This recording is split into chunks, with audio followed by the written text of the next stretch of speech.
میرے دوستو، اللہ نے قرآن میں فرمایا ہے کہ یا ایھا الذین آمنوا کتب علیکم الصیام کما کتب علی الذین من قبلکم لعلکم تتقون۔ ایمان والو، تم پر روزے فرض کیے گئے ہیں جیسا کہ تم سے پہلے لوگوں پر روزے فرض کیے گئے تھے، تاکہ تم متقی اور پرہیزگار بن جاؤ۔ روزہ دین اسلام کا ایک اہم رکن ہے۔ اس کا انکار کرنے والا انسان مسلمان نہیں ہوتا، اور روزہ نہ رکھنا یہ کبیرہ گناہ ہے۔ اور حضور علیہ الصلوۃ نے ارشاد فرمایا، بد قسمت ہے وہ انسان کہ جس نے جان بوجھ کر رمضان کا ایک روزہ چھوڑ دیا اور ساری زندگی قضا کرتا رہے، پھر بھی رمضان کا نعم البدل نہیں پا سکتا۔ لیکن 9 قسم کے لوگ ایسے ہیں، اگر وہ روزہ نہ رکھیں تو ان پر کوئی گناہ نہیں ہے۔ نمبر 1، بیمار آدمی۔ سب سے پہلا انسان جو روزہ چھوڑ سکتا ہے وہ بیمار آدمی ہے۔ اگر سخت بیمار ہے، روزہ نہیں رکھ سکتا تو اس پر کوئی گناہ نہیں ہے۔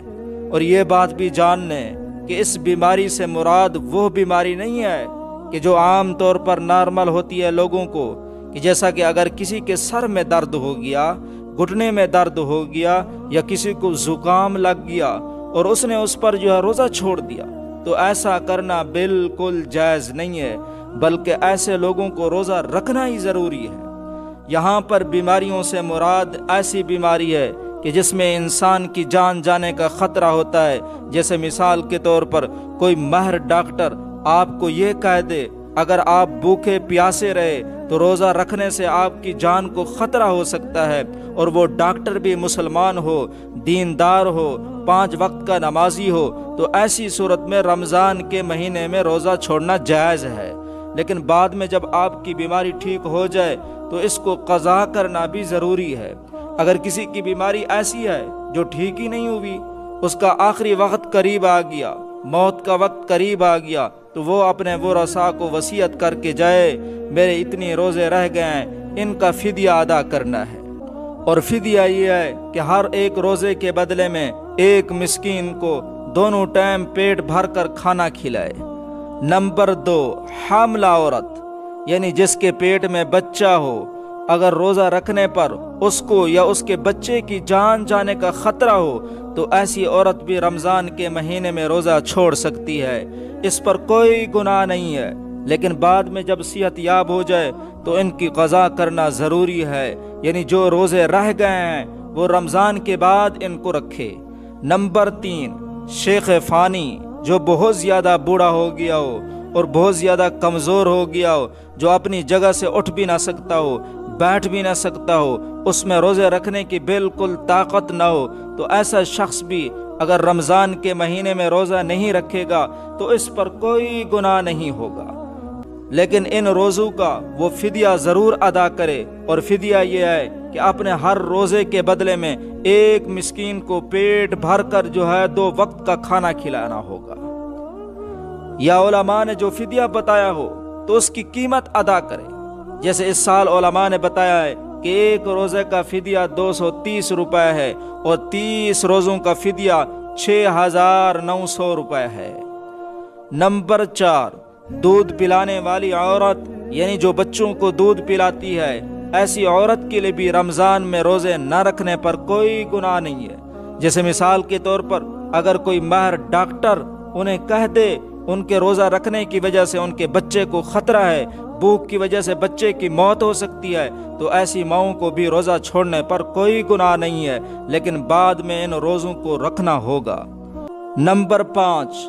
پاگل یا دیوانہ شخص جس کا ذہنی توازن خراب ہو چکا ہو، جو اپنے آپ سے باہر ہو چکا ہو، جو بہکی باتیں کرتا ہو، جو اچانک بے ہوش ہو جاتا ہو، تو ایسے لوگوں کے لیے بھی روزہ چھوڑنا جائز ہے۔ یعنی اگر ایسا شخص روزہ نہ رکھے تو اس پر کوئی گناہ نہیں ہوگا، لیکن جب ٹھیک ہو جائے تو اپنے چھوڑے ہوئے روزوں کو قضا کر لے۔ نمبر 6، حیض و نفاس والی عورتیں، یعنی جو عورت کو ہر مہینے ماہواری کے ایام آتے ہیں یا بچے کی ولادت کے بعد جو خون آتا ہے، تو ایسی عورتیں جب بعد میں پاک صاف ہو جائیں تو ان کے لیے بھی ضروری ہے کہ اپنے چھوڑے ہوئے روزوں کی گنتی پوری کر لے، ان کی قضا کر لے۔ نمبر 7، سفر پر ہونا یعنی مسافر ہونا، تو ایسا انسان جو حالت سفر میں ہے تو اس کے لیے بھی روزہ نہ رکھنا جائز ہے، اور روزہ نہ رکھنے پر کوئی گناہ نہیں ہے۔ لیکن سفر بھی ایسا ہو جو 82 کلومیٹر سے زائد ہو اور کم سے کم 15 دن کی سفر کی نیت کر کے گھر سے نکلا ہو، تو ایسے مسافر کے لیے روزہ نہ رکھنا جائز ہے، بعد میں ان کی قضا کر لے۔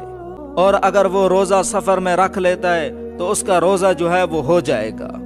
نمبر 8، ایسا شخص کہ جس کی جان جانے کا خطرہ ہو، یعنی اگر کوئی شخص تلوار لے کر کسی کے پاس جائے اور یہ کہنے لگے اگر تم روزہ رکھو گے میں تمہاری گردن اڑا دوں گا، میں تمہیں مار دوں گا، تو ایسے شخص کے لیے بھی روزہ نہ رکھنا جائز ہے، لیکن بعد میں ان روزوں کی قضا کرنا بھی ضروری ہے۔ نمبر 9، نابالغ بچہ، اگر کوئی نابالغ بچہ روزہ نہیں رکھتا تو اس پر کوئی گناہ نہیں ہے اور اسے روزہ نہ رکھنا جائز ہے، لیکن اگر کوئی بچہ 10 سال کی عمر کو پہنچ جائے اور اس میں روزہ رکھنے کی طاقت بھی آ جائے تو اس کو چاہیے کہ وہ روزہ رکھنا شروع کر دے، اور اگر ایسا بچہ روزہ نہ رکھے تو اس کے گھر والوں کو چاہیے کہ اس پر سختی کریں اور اسے روزہ ضرور رکھوائیں۔ تو اللہ رب العالمین سے دعا ہے کہ اللہ رب العالمین ہم سب کو اس ماہ رمضان کی قدر کرنے کی توفیق عطا فرمائے اور روزہ رکھنے کی بھی توفیق عطا فرمائے، آمین۔ میرے دوستو، اگر یہ ویڈیو آپ کو اچھی لگی ہو اس ویڈیو کو لائک بھی کیجئے گا اور ثواب کی نیت سے شیئر بھی کیجئے گا، اور اس چینل کو سبسکرائب بھی کر دیجئے گا، اور مجھے اپنی دعاؤں میں یاد رکھیے گا۔ السلام علیکم ورحمۃ اللہ وبرکاتہ۔